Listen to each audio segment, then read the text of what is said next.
وہ اپنے آس پاس دیکھے گا سب میرے سے ملنے جلنے والے کہاں چلے گئے. ارے ارے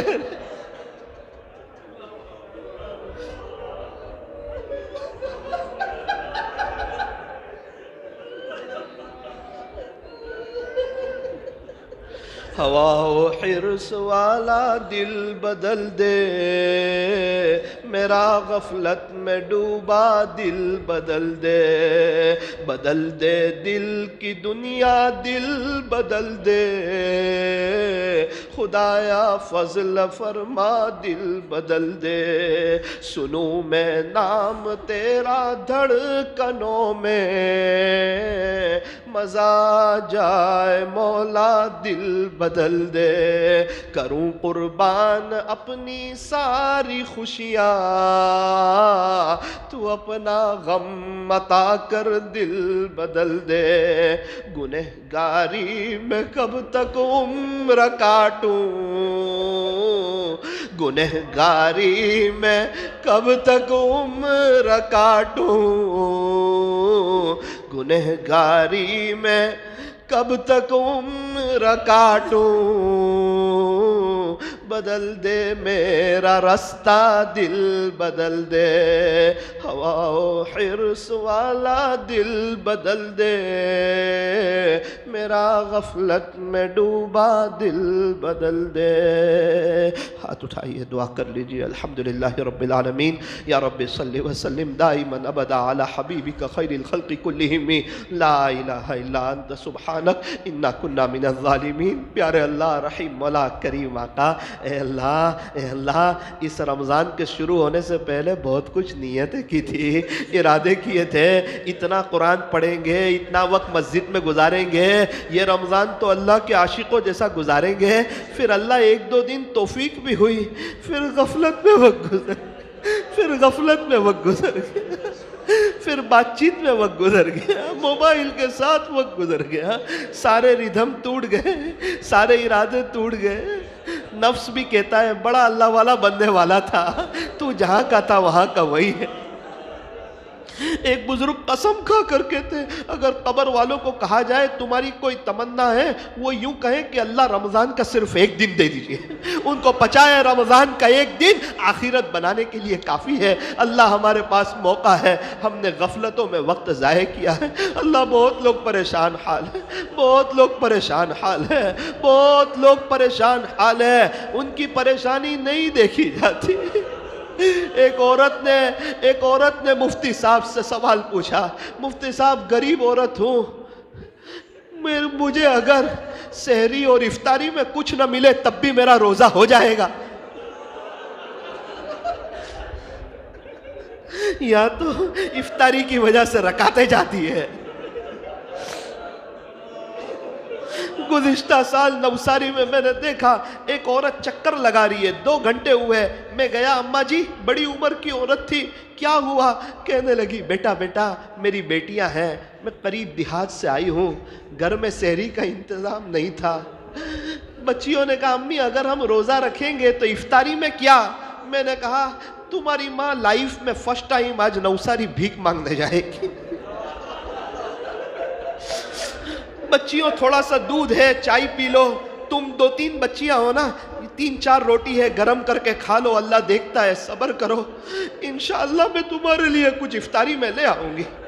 مجھے کہنے لگی مولانا میں 2 گھنٹے سے دھوپ میں چکر کاٹ رہی ہوں مجھے کسی نے کچھ نہیں دیا مجھے کسی نے کچھ نہیں دیا. میں کس منہ سے گھر جاؤں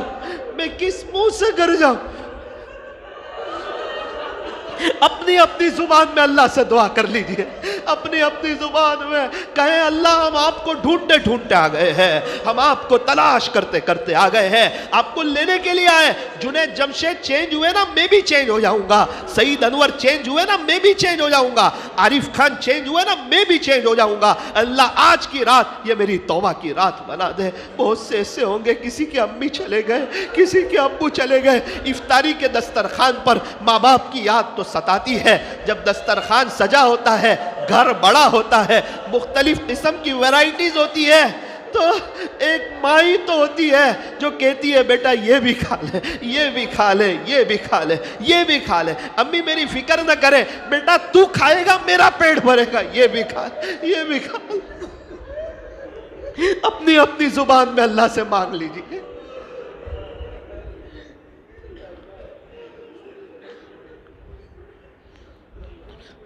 اللہ ہمارے بیٹھنے جمع ہونے کو قبول فرما، آج کی مجلس کو قبول فرما، اس عاجز کے اس سفر کو قبول فرما، ویسٹ انڈیز والوں کو جزائے خیر عطا فرما، ان کی دنیا آخرت بہتر بنا، دین کے خاطر ہمیں پوری دنیا میں جا کر دین کا کام کرنے کی اور پوری دنیا میں جا کر ان کو بتانے کی کہ دنیا یہ جو بنی ہے اس کے بنانے والا کوئی اور ہے، وہ اللہ ہے۔ اے اللہ پوری دنیا میں جا کر دنیا بنانے والے کا تعارف کرانے کی ہمیں توفیق عطا فرما۔